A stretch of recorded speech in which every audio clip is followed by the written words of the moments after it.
Dan apabila hal ini seperti dugaanmu, jadi ada orang ketika dia bunuh, ini sudah ketentuan Tuhan, saya membunuh akhirnya. Ini sudah ketentuan Tuhan, akhirnya saya menjadi peminum. Ini menjadi ketentuan saya, akhirnya, loh, ini salah kaprah ini. Ya, catatan alam takwin dan alam tasyrik. Nah, ini penting.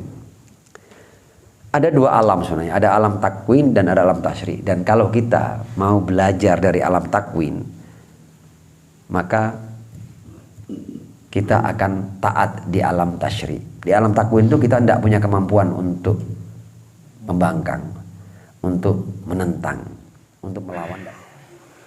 Ada satu sumber pengetahuan yang perlu aktivasi.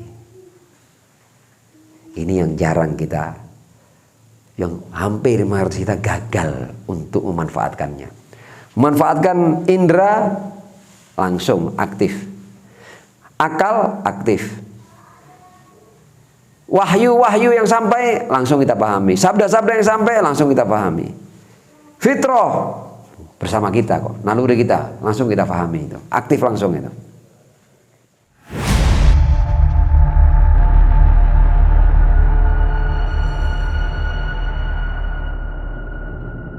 Alhamdulillah, secara umum ya kita telah menyelesaikan bahasan tauhid. Ya, usuluddin pertama ya kita telah selesaikan hanya dalam beberapa jam saja. Dan alhamdulillah insya Allah Anda sudah sampai pada makna-makna yang cukup mendalam tentang tauhid. Kemudian kita akan masuk pada dasar agama yang kedua, yaitu keadilan ilahi. Ini insya Allah pembahasan tidak terlalu sulit ya. Kita akan kembali kepada teks. Sebagai muqaddimah, kita akan berbicara untuk kita paham apa itu keadilan ilahi. Kita akan bahas dulu rasionalitas kebaikan dan keburukan. Apa maksud daripada rasionalitas kebaikan dan keburukan? Teks ini akan memberikan penjelasan yang cukup gamblang pada kita. Kita baca ya. Bagi mereka yang tidak terkena penyakit syubhah. Apa itu syubhah? Kerancuan nalar dalam pikirannya. Sudah pasti tidak akan mengingkari adanya serangkaian perbuatan baik dan buruk. Ya, sekarang saya tanya sederhana saja.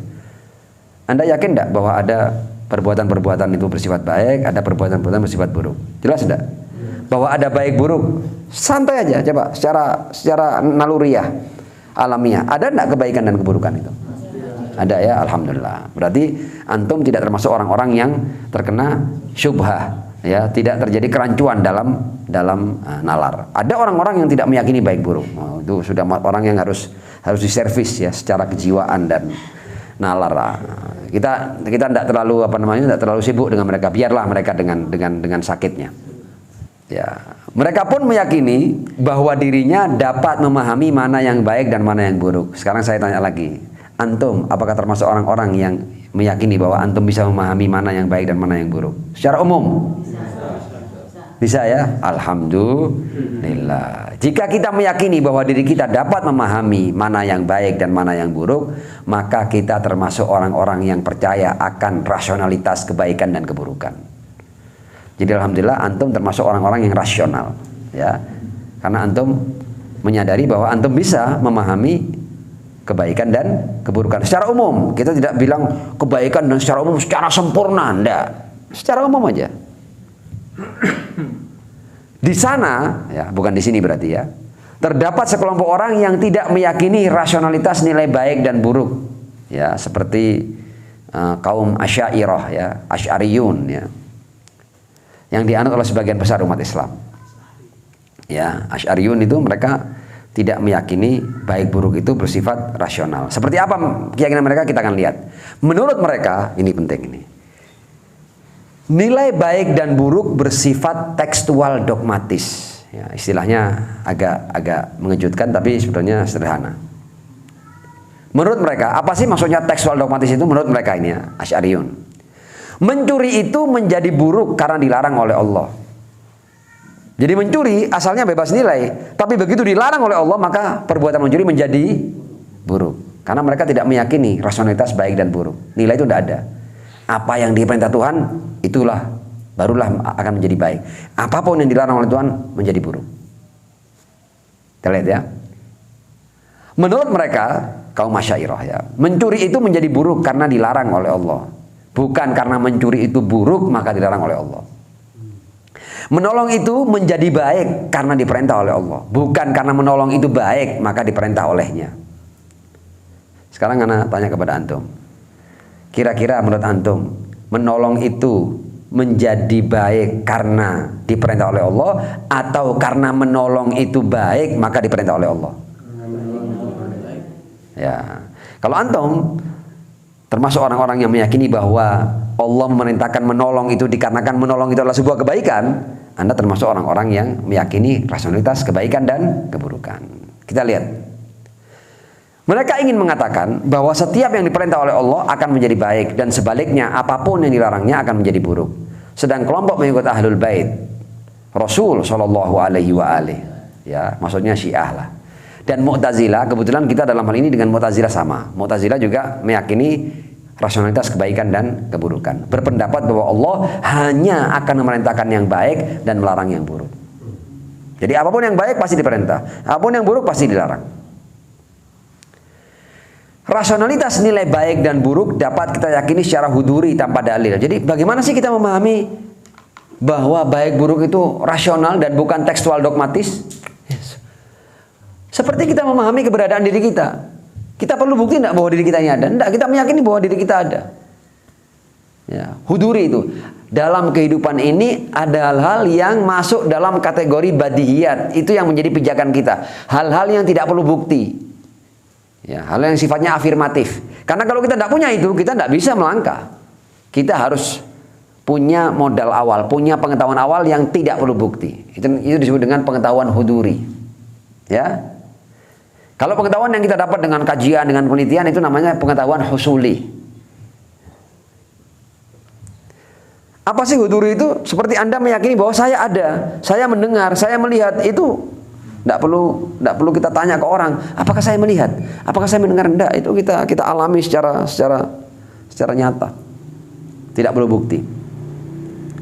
Jadi rasionalitas nilai baik dan buruk dapat kita yakini secara huduri tanpa dalil. Persis seperti kita meyakini keberadaan diri kita yang juga tidak perlu dalil dan bukti. Lebih dari itu, dalil-dalil nakli pun memperkuat rasionalitas kedua nilai tersebut seperti beberapa ayat di bawah ini. Nah, kalau kita kembalikan kepada Al-Quran, Al-Quran juga mengafirmasi bahwa baik dan buruk bersifat rasional.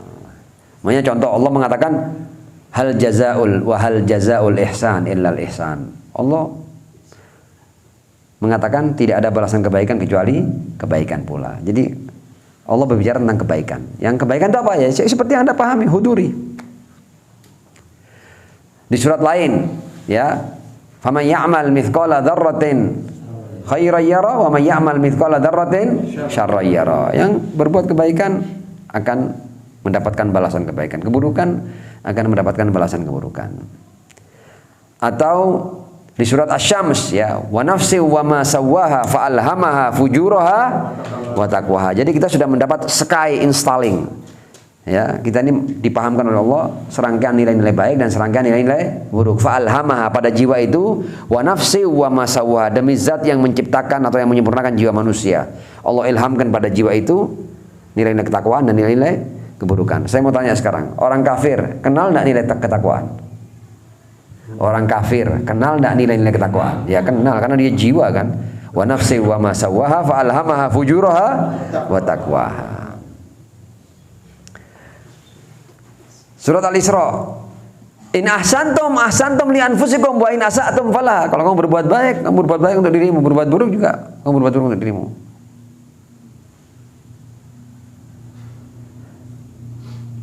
Atau ayat Ali Imran, dzalika bima qaddamat aydihim, ya. Azab yang demikian itu adalah disebabkan perbuatan tangan kalian sendiri.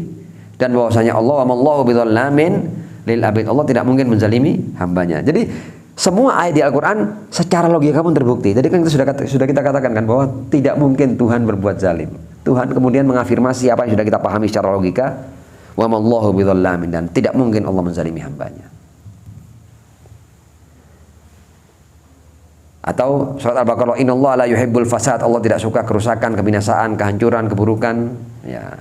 Al-Qur'an penuh dengan ayat-ayat yang mengukuhkan rasionalitas nilai baik dan buruk, beberapa ayat di atas hanyalah sebagian kecil dari puluhan ayat lain. Ya, oke. Sekarang tujuannya apa? Ketika kita memahami bahwa baik buruk itu rasional, maka nanti keadilan itu punya nilai. Karena kalau enggak, jadi kaum Asy'ariyah tadi itu, jadi kalau seandainya mungkin enggak Allah memasukkan neraka hamba yang baik, bagi mereka mungkin, haknya Tuhan itu, ya kan? Milik Tuhan kok, terserah Tuhan. Nah, kalau kita tidak mungkin Tuhan memasukkan ke neraka hamba yang baik, ya, tidak mungkin, mustahil. Ya, karena menurut mereka apapun yang Allah lakukan pasti baik, meskipun bentuknya adalah memasukkan orang baik ke dalam neraka. Karena itu perbuatan Tuhan maka itu baik. Tidak, kita tidak begitu. Ya, Tuhan tidak mungkin berbuat buruk. Bukan apapun yang dilakukan Tuhan adalah kebaikan. Tapi kita mengatakan Tuhan tidak mungkin berbuat keburukan. Dari sini kita bisa membangun nilai dan sistem berdasarkan keadilan. Karena itu kita tidak sepakat dengan konsep takdir yang manusia itu sudah ketika diciptakan sudah ditentukan surga dan nerakanya. Enggak. Itu bertabrakan dengan keadilan. Kalau mereka, karena mereka punya pemahaman bahwa baik dan buruk itu tekstual dogmatis, jadi apa yang dilakukan Tuhan itu kebaikan, gak ngurus. Meskipun dalam logika kita itu keburukan, tetap baik. Ditabrak sama mereka logika itu.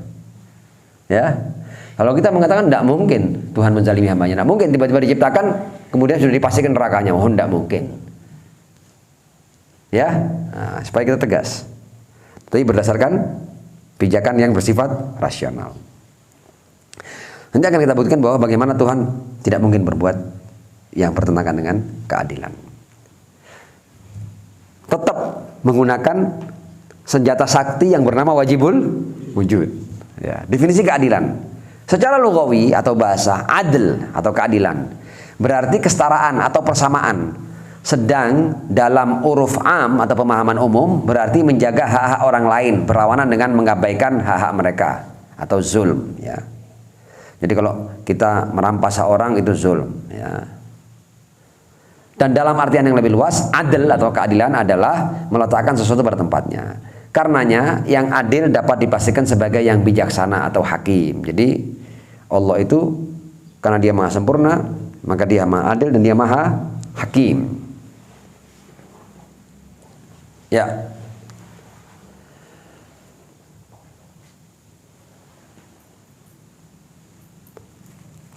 Karena wajibul wujud memiliki semua kesempurnaan, maka dapat dipastikan zat Allah maha adil, bijaksana dan tidak zalim. Dia tidak pernah berlaku aniaya dalam kodok serta hukumnya. Jadi dalam berbagai macam ketentuan Tuhan itu, dalam semua takdirnya, Tuhan tidak pernah berlaku aniaya. Dia pasti akan memberi pahala kepada siapapun yang taat kepadanya, juga akan membalas siapapun yang bermaksiat kepadanya kalau seandainya tidak bertobat. Dia tidak akan membebankan taklif atas hamba-hambanya di luar kemampuan mereka. Tidak mungkin ada tugas dari Tuhan yang melebihi kemampuan kita, karena kalau itu terjadi berarti Tuhan zalim. Dia tidak menyiksa melebihi pembangkangan mereka. Dia tidak akan meninggalkan yang baik. Ia juga tidak akan melakukan yang buruk, karena ia maha kuasa untuk berbuat baik dan meninggalkan perbuatan buruk. Dia maha mengetahui tentang segala yang baik dan buruk. Dia tidak pernah terpaksa untuk melakukan yang buruk atau meninggalkan yang baik. Dia maha adil dan bijaksana. Oleh sebab itu seluruh perbuatannya tidak akan pernah menyalahi hikmah dan tatanan yang paling sempurna. Ini kan dakwahan kan, pembuktian sekarang. Sekarang kalau seandainya Allah berbuat sesuatu yang zalim atau keburukan, apa yang terjadi kita lihat. Seandainya Allah berbuat zalim atau keburukan, maka akan terjadi 4 kemungkinan. Ya. Kemungkinan pertama, Allah tidak mengetahui bahwa apa yang dilakukan itu adalah keburukan. Mungkin tidak? Allah berbuat buruk dikarenakan dia tidak tahu bahwa ini adalah keburukan. Tidak mungkin kan? Berarti tidak mungkin Allah berbuat keburukan karena dia tidak tahu. 1, 2. Allah mengetahui bahwa perbuatannya adalah buruk, namun dia terpaksa untuk melakukan dan tak kuasa untuk meninggalkannya. Ya, karena kalau dia terpaksa, ya berarti ada kekuatan yang melebihi dia. Dia tidak dapat terpaksa. Jadi tidak mungkin. Kemungkinan yang pertama, tidak mungkin Tuhan berbuat buruk karena dia tidak tahu ini keburukan. Kemungkinan kedua, dia tahu keburukan tapi dia terpaksa melakukannya. Ini juga tidak mungkin. Tiga, Allah mengetahui bahwa perbuatan itu buruk dan tidak terpaksa untuk melakukannya, namun dia perlu untuk melakukannya. Perlu, berarti ada yang tidak dia raih kan? Padahal kan dia tidak bergantung pada apapun. Ya, ketika dia tidak bergantung pada dia, berarti dia tak terbatas. Kalau dia tak terbatas, berarti dia maha sempurna. Ketika dia sempurna, berarti semua terjangkau, tidak ada yang akan dia raih. Ya, jadi Allah perlu ini, mungkin tidak itu? Tidak ada, ternafikan dari Tuhan. Karena begitu dia perlu sesuatu, berarti dia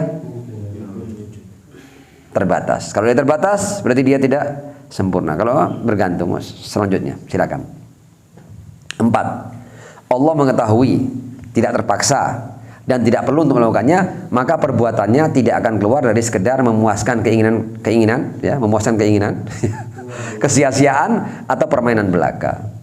Padahal Tuhan sudah mengatakan, afa hasibtum annama khalaqnakum abathan wa annakum ilaina la turja'un. Aku menciptakan ini bukan main-main, bukan sia-sia. Semua ada tujuannya, ada artinya, ada maknanya, ya. Jadi tidak ada Tuhan laib walahu, tidak ada itu, ya. Kita ini padahal kan kita tidak sempurna kan. Kita punya sedikit akal, kita punya hati, kita punya nurani. Artinya kalau kita ini kemudian melakukan sesuatu yang sia-sia, kita ini loh yang bukan sempurna. Kalau kita melakukan kesia-siaan, itu kita dipandang baik atau dipandang buruk? Dipandang buruk. Apalagi kita saja yang tidak memiliki semua kesempurnaan, kalau kita melakukan kesia-siaan, kita kemudian akan diberi predikat yang tidak baik, negatif. Apalagi Zat yang maha sempurna. Ya, semua kemungkinan di atas mustahil dilakukan oleh Allah sebagai wajibul wujud yang maha sempurna, karena masing-masing kemungkinan berkonsekuensi pada kekurangan dan kelemahan. Nah, sekarang ini keadilan Allah meliputi banyak hal, diantaranya keadilan dalam memberi taklif, ya tadi sudah kita bahas, tidak membebankan sesuatu yang tidak mungkin dilaksanakan oleh hambanya. Selanjutnya, keadilan dalam menghakimi dengan mempertimbangkan kemampuan serta usaha hamba. Jadi hamba itu akan Allah adili seadil-adilnya. Jadi Tuhan ketika menghakimi itu dilihat pemahamannya seperti apa, kemampuannya seperti apa, usahanya seperti apa, dia tinggal di lingkungan seperti apa. Jadi penghakiman Tuhan itu komprehensif, sehingga tidak ada hamba yang terzalimi. Tidak usah khawatir kita. Jadi nanti kalau saya tidak usah khawatir. Anda ini berhadapan dengan zat yang maha adil. Bahkan sesuatu yang tidak Anda pikirkan yang bisa menyelamatkan Anda sama Tuhan dipikir. Kadang-kadang seseorang sudah melihat bahwa kayaknya saya di neraka, ternyata begitu dia dibangkitkan, ya Allah ternyata saya di surga. Poin mana yang bisa engkau lihat sehingga engkau bisa memasukkan? Kadang-kadang bahkan kita tidak tahu tentang kebaikan-kebaikan yang kita lakukan. Sebaliknya juga, kita juga tidak tahu tentang keburukan-keburukan yang kita lakukan. Makanya hati-hati. Ya, keadilan dalam memberikan pahala atau siksa. Oke, sekarang kita akan masuk pada cerita kaitannya dengan takdir, ya. Dalam perjalanan menuju Syam, seorang bertanya kepada Imam Ali alaihissalam, ya Amirul Mukminin, adakah perjalanan ini atau adakah perjalanan kita menuju Syam ini terjadi dengan qada dan qadar ilahi? Jadi orang itu punya pemahaman yang salah tentang takdir. Bahkan ketika seseorang mengatakan, ini berarti ketika kita memutuskan jalan ke Syam ini, berarti ini sudah ditentukan oleh Tuhan, ya. Kita tidak bisa tidak berangkat ke Syam loh. Ya, bukan seperti itu. Jadi apapun yang Anda pilih itu adalah ketentuan Tuhan. Tapi tidak kemudian artinya berarti Anda tidak bisa. Maksudnya Anda tidak jadi hari itu, bisa saja. Ya. Tapi ketika Anda berangkat, Anda dalam takdir ilahi. Anda tidak berangkat, Anda dalam takdir ilahi. Ya, jadi supaya kita tidak salah dalam memahami takdir ilahi. Ini kita lihat. Takdir itu seperti apa keterangan Imam Ali? Imam Ali alaihissalam menjawab, sepertinya kamu mengira ini sebagai qada yang harus, lazim, ya, dan qadar yang pasti atau hatim. Dan apabila hal ini seperti dugaanmu, jadi semua sudah ditentukan oleh Tuhan. Jadi bahkan sekarang ini Anda datang ke sini ini juga sudah ditentukan oleh Tuhan. Seandainya semuanya begitu pemahaman Anda, detail-detail yang ditentukan oleh Tuhan. Dan apabila hal ini seperti dugaanmu, jadi ada orang ketika dia bunuh, ini sudah ketentuan Tuhan, saya membunuh akhirnya. Ini sudah ketentuan Tuhan, akhirnya saya menjadi peminum. Ini menjadi ketentuan saya, akhirnya loh, ini salah kaprah ini. Ya. Dan apabila hal ini seperti dugaanmu, maka gugurlah masalah pahala dan siksa. Ya, buat apa ada pahala dan siksa kalau semua sudah ditentukan oleh Tuhan? Gugur itu. Demikian pula dengan janji serta ancaman. Ngapain Allah memberikan janji akan surga dan ancaman akan neraka? Kalau semua sudah ditentukan, kan akhirnya jadi permainan yang tidak menarik kan? Sesungguhnya Allah sesungguhnya Allah Subhanahu Wa Taala telah memerintah hamba-hambanya sementara mereka dapat memilih. Kita diperintah untuk berbuat baik, tapi kita bisa milih apakah kita berbuat baik atau kita berbuat buruk. Meskipun perintah Tuhan adalah kita berbuat baik. Sebagai bukti bahwa kita tidak ditentukan, yaitu perintah dan larangan Tuhan. Itu bukti bahwa kita punya kehendak bebas. Seandainya kita tidak punya kehendak bebas, maka perintah dan larangan tidak ada artinya. Ngapain ada perintah kalau seandainya hamba itu tidak punya kehendak bebas dalam menjalankan atau meninggalkan perintah? Kenapa ada larangan kalau seandainya hamba itu tidak punya kemampuan untuk menghindari larangan? Sesungguhnya Allah SWT telah memerintah hamba-hambanya sementara mereka dapat memilih, melarang mereka agar berhati-hati dan waspada, memberikan taklif yang mudah dan tidak memberikan tugas yang sulit, memberikan pahala yang sangat banyak atas amalan yang sedikit. Kadang-kadang satu amalan sedikit Allah lipat gandakan dengan pahala segunung. Dia tidak pernah dimaksiati karena lemah. Jadi kalau ada orang bermaksiat berarti oh tidak berdaya, enggak, bukan begitu. Memang Tuhan beri kesempatan kamu untuk sejauh apa kamu membangkang padanya. Dia tidak pernah dimaksiati karena lemah atau kalah, juga tidak ditaati karena terpaksa, memaksa makhluk agar taat padanya. Allah bisa saja memaksa kita untuk tidak bisa berbuat katakanlah keburukan, tapi Allah tidak. Allah hanya memerintah. Allah ingin kita melakukan kebaikan dengan kesadaran kita, dengan niat. Karena kalau kita terpaksa berbuat baik, tidak ada nilainya kita sebagai hamba dan tidak layak kita diberi pahala ataupun siksa. Ya, jadi penting ini ya. Dia tidak pernah dimaksiati karena lemah atau kalah, juga tidak ditaati karena terpaksa, memaksa makhluk agar taat padanya. Dia tidak mengutus para nabi untuk main-main, tidak menurunkan kitab atas sekalian hamba-hambanya sia-sia, tidak menciptakan langit, bumi dan apa-apa yang berada di antara keduanya tanpa guna, tanpa hikmah. Karena yang seperti itu, dzalika dhannul ladzina kafaru. Itu sangkaan orang-orang yang kafir. Nah, ini sudah tinggal sedikit saya selesaikan untuk kemudian kita masuk pada sesi tanya jawab. Catatan alam takwin dan alam tasyri'. Nah, ini penting. Ada dua alam sebenarnya, ada alam takwin dan ada alam tasyri'. Dan kalau kita mau belajar dari alam takwin, maka kita akan taat di alam tasyri'. Di alam takwin itu kita tidak punya kemampuan untuk membangkang, untuk menentang, untuk melawan, tidak punya kemampuan. Kalau kita paksa ya menentang Tuhan di alam takwin, kita akan hancur. Contoh namanya, Tuhan mencipta kita bahwa kita bergantung pada oksigen. Ya. Sekarang ada ndak? Ini kan alam takwin kan. Ada ndak hamba yang berani ndak taat? Mulai hari ini saya ndak mau bergantung pada oksigen. Ada ndak yang berani begitu? Masa harus napas? Capek Anda. Berani Anda ambil keputusan, saya mulai hari ini atau mulai detik ini saya tidak mau bergantung pada oksigen. Anda bisa. Ya, Anda bisa menghindarkan diri Anda ya dari oksigen ya di ruangan yang hampa oksigen, tapi ya tinggal hitungan second tek tek tek untuk kemudian orang akan mengusung Anda ke alam lain ya. Ya, jadi kita di alam takwin kita tidak berani maksiat kita. Betul ya? Kita dicipta oleh Tuhan bergantung pada makanan dan minuman. Ada yang berani ambil keputusan? Masa saya bergantung pada makanan? Saya tidak mau makan atau minum mulai besok. Ada yang berani mencoba? Nah. Jadi di alam takwin itu kita sepenuhnya taat. Contoh umpamanya, kita tercipta sebagai manusia. Alam takwin. Kita di alam takwin ini kita dicipta dengan tangan, dengan mata. Kita dibuat bergantung pada mata nih. Tidak ada orang yang berani kemudian saya mulai besok tidak mau bergantung sama mata. Dia tutup matanya, saya tidak mau bergantung pada mata. Ya, Insya Allah dalam waktu yang tidak lama kita akan mendapatkan dia ada penjut di sana sini ya. Ya. Jadi alam takwin itu kita mau tidak mau taat, kita gunakan mata ini, kita gunakan telinga ini, kita gunakan semuanya. Karena kalau kita melawannya kita akan hancur, binasa kita. Sementara kita itu hanya bisa bangkang di alam tasyrik. Contohnya Allah katakan jangan berdusta ya, jangan menipu ya, jangan mengambil hak orang lain ya, jangan sombong ya, jangan iri ya, jangan meremehkan orang lain ya, jangan menghina orang ya, jangan curang ya, jangan menipu ya. Nah, di situ kita bebas untuk itu alam tasyrik.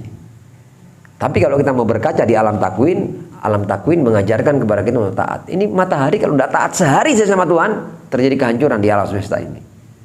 Jadi Anda harus belajar pada ketaatan alam ini kepada Tuhan. Di alam takwin ini semuanya taat kepada Tuhan. Kalau enggak, seandainya kemudian alam ini berhenti memberikan oksigen kepada kita, tidak taat kepada Tuhan, hancur kita. Kita akan mengalami kematian massal dalam hitungan menit. Ya, alam ini patuh kepada Tuhan sehingga dia menghembuskan oksigen di berbagai macam ruang sehingga kita mampu menggunakan oksigen itu dengan keleluasaan dan dengan kemudahan. Oke, itu alam takwin dan alam tasyrik. Kemudian saya dahulukan poin terakhir itu, kita ini ketika melakukan berbagai macam kebaikan dan keburukan, sebenarnya kita tahu. Saya mau tanya, semua keburukan yang kita lakukan, hampir mayoritas keburukan yang kita lakukan, itu kita lakukan bukan karena kita tidak tahu bahwa itu adalah keburukan. Kita tahu itu buruk tapi kita terjang. Betul tidak? Nah, sekarang kita tanya pada pembahasan yang penting. Ini yang terakhir ya, untuk kemudian kita masuk pada sesi tanya jawab dan kita akhiri untuk sesi ini. Saya mau tanya, ada ndak manusia yang tidak mendapat hidayah, tidak dapat petunjuk dari Tuhan? Pertanyaan ini. Silakan Anda bebas jawab. Saya tanya lagi ya. Ada ndak manusia yang tidak dapat petunjuk dari Tuhan?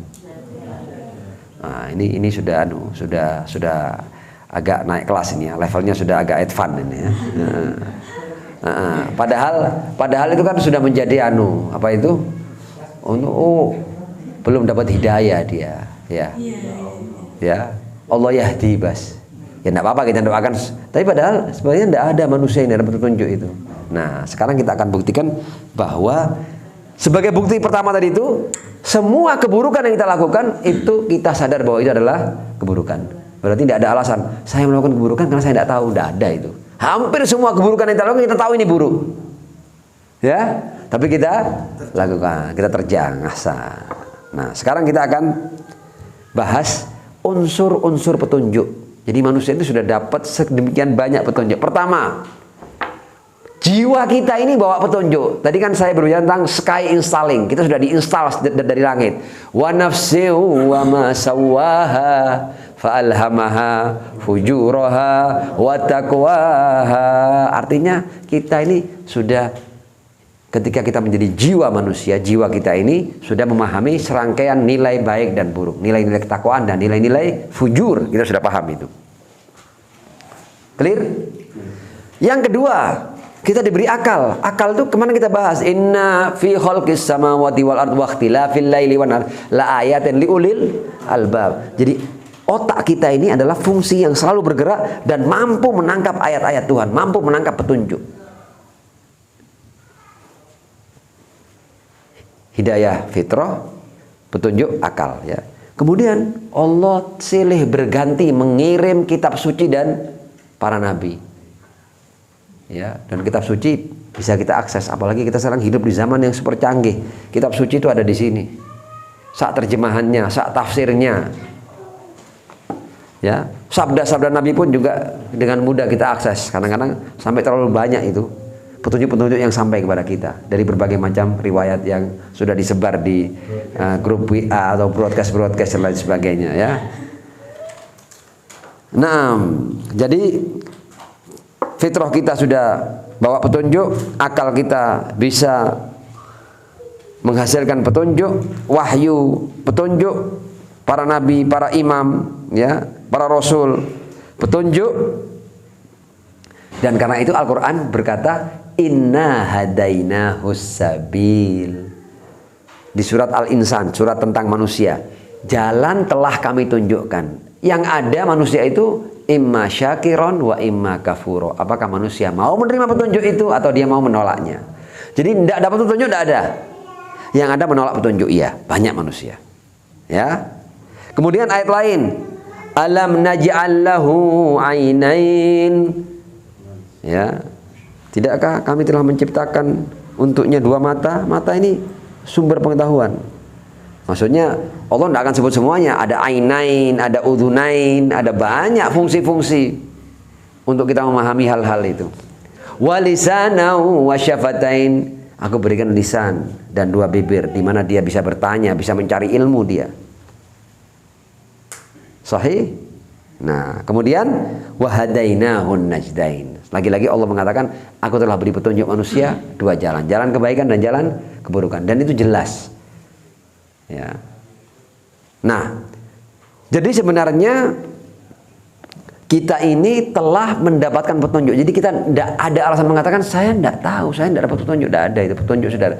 Jadi bahkan yang akan Tuhan tuntut dari kita adalah apa-apa yang sudah kita ketahui, yang sudah kita ketahui melalui fitrah, yang sudah kita ketahui melalui akal, yang sudah kita ketahui melalui wahyu. Tidak perlu semuanya, yang sudah kita ketahui loh. Jadi ada apa namanya itu, Ayatullah Bahjah itu ditanya, bagaimana kalau kita ingin menjadi seorang yang arif, ingin meningkatkan kualitas diri kita sebagai hamba? Kata beliau, tidak usah nambah ilmu. Kebaikan yang Anda pahami, yang sudah Anda pahami, tidak usah nambah ilmu ya. Kebaikan yang sudah Anda pahami lakukan, dan keburukan yang sudah Anda pahami hindari. Cukup, Anda akan jadi malaikat. Ya, seandainya kita tidak nambah ilmu ya, kebaikan yang sudah kita pahami itu kita lakukan, dan keburukan yang sudah kita hindari, kita akan menjadi manusia yang luar biasa. Oke, terakhir ada satu fungsi ya dalam diri kita itu, sumber-sumber pengetahuan itu semuanya langsung aktif ya. Jadi mata, telinga, mata melihat, telinga mendengar nih kita tidak perlu aktifasi, aktif dengan sendirinya ya. Tidak perlu beli pulsa kan supaya mata kita bisa melihat, supaya telinga kita bisa mendengar. Tidak pernah kan kehabisan pulsa, habis pulsanya moro budek, kendak kan. Ya. Kemudian fitrah kita pun juga begitu, naluri kita ini hidup ya. Akal kita aktif, kita bisa memilah, memilih, menilai, menimbang ya, menakar, mengukur ya, akal. Berpikir, merenung, introspeksi ya, akal berjalan aktif. Tidak perlu kita belajar untuk melakukan aktivasi akal, tidak perlu, langsung aktif. Kemudian para nabi dan para rasul memberikan kita kitab suci dan sabda-sabda mereka juga langsung bisa kita baca begini, gampang ini. Ada satu sumber pengetahuan yang perlu aktivasi. Ini yang jarang kita, yang hampir mayoritas kita gagal untuk memanfaatkannya. Memanfaatkan indera langsung aktif. Akal aktif. Wahyu-wahyu yang sampai langsung kita pahami. Sabda-sabda yang sampai langsung kita pahami. Fitrah bersama kita kok, naluri kita langsung kita pahami itu. Aktif langsung itu. Ada satu fungsi dalam diri yang bernama al-qalb. Nah, hati ini perlu aktivasi, butuh diaktifkan. Kalau kita aktifkan menjadi sesuatu yang luar biasa. Bagaimana cara aktivasi hati? Saya kasih contoh. Ini kalau kita kemudian di tengah padang pasir maunya, atau di sebuah apa itu, di sebuah daratan ya, kemudian yang jauh dari sungai, kita kan dapat air kan, tidak ada air kan. Kita lihat tanah ini ya tidak ada airnya, tapi tanah ini punya potensi air yang luar biasa. Kalau tidak Anda lakukan penggalian, ya Anda akan mati kehausan. Tapi kalau Anda lakukan penggalian, sebentar saja Anda lakukan penggalian, 1 meter, 2 meter, 3 meter, 4 meter, Anda akan sampai pada sumber air. Dan ketika air itu Anda temukan, bahkan Anda bisa memuaskan ribuan, bahkan puluhan ribu orang dari air yang Anda gali tadi ini. Tapi kalau Anda gali, Anda diamkan, ya Anda akan mati kehausan. Orang yang terdampar di sebuah ladang yang tidak ada air, tersesat dia kalau diam, dia akan mati kehausan. Tapi kalau dia gali tanah ini, dia akan dapatkan sumber air. Clear? Nah, hati juga begitu. Hati ini butuh digali, tapi tentu digalinya bukan dengan linggis, ya, beda, ya. Rasul mengatakan, man akhlasa lillahi arba'ina sabahan jarad yanabiul hikmah min qalbihi ala lisani. Barang siapa yang mengikhlaskan dirinya selama 40 hari, 40 pagi. Ya, jadi aktivasi hati itu cuma 40 hari loh, ya. Jadi kalau kita betul-betul mau tirakat, ini tidak perlu kita naik gunung kemudian nyelam di segoro mana, tidak perlu. Aktivasinya di rumah kita bisa. Ya. Ya. Jadi barang siapa yang mengikhlaskan dirinya untuk Tuhan, maksudnya tidak melakukan dosa secara sengaja. Sudah itu. Selama 40 hari Rasul berkata, jarod ya nabiul hikmah, nanti akan memancar sumber-sumber hikmah dari hatinya menuju lisannya. Itu yang kemudian kita akan sambung kepada sumber yang besar nanti. Sama seperti, jadi hati kita itu sama seperti tanah yang belum digali tadi itu. Begitu digali, memancar air yang bahkan kita tidak bisa membendungnya. Ya, itu indra langsung aktif, fitro langsung aktif, akal langsung aktif, ya, naluri langsung aktif. Wahyu-wahyu yang sampai kepada kita langsung kita bisa dengar. Tapi satu fungsi ini yang namanya al-qalb, ini kalau kita mainkan, kita akan sambung. Jadi kita sambung pada samudra pengetahuan, ya. Kita akan sambung pada para imam suci ahlul bait, para rasul. Bagaimana caranya kita menyambung dengan mereka? Ikhlas selama 40 hari. Atau kadang-kadang kalau kita lihat sejarah para imam, kadang-kadang ada orang-orang yang karena kebaikannya sebelum dia sampai ke 40 hari sama imam diaktifkan. Tes. Contoh, ya. Contoh cerita Mufaddal, ya. Mufaddal di zaman itu dia termasuk orang-orang yang gemar untuk menjawabi kritikan-kritikan kaum zanadikoh, orang-orang ateis di zaman itu. Karena banyak kritikan yang sampai padanya dan dia pusing, dia kemudian ingin belajar ke Imam Ja'far Shadiq alaihissalam. Dikatakan di luar ini banyak orang-orang yang memberikan pertanyaan-pertanyaan yang membuat iman kita menjadi rapuh, membuat kita ragu dan lain sebagainya tentang masalah ketuhanan dan lain sebagainya. Aku ingin belajar dari wahai Imam tentang kritikan-kritikan mereka ini. Kata Imam Ja'far Shadiq, bakir, besok pagi datang. Mufaddal habis sholat subuh datang ke Imam Ja'far, mulai menulis dia. Pertanyaan 1, 2, 3 dijelaskan. Menjelang zuhur pulang Mufaddal, besok datang lagi. Hari kedua ba'da subuh datang Mufaddal, belajar lagi dia, nulis lagi. Menjelang zuhur irja, besok datang lagi. Nah, di hari yang keempat ini berturut-turut 4 hari. Di hari yang keempat, setelah dia tulis semua keterangan dari Imam Ja'far, kemudian Imam Ja'far mengatakan, pejamkan matamu wahai Mufaddal. Imam Ja'far sedikit berdoa begini, dan kemudian buka kembali matamu wahai Mufaddal. Mufaddal kemudian berkata, loh, apa yang baru saja kamu lakukan wahai Imam?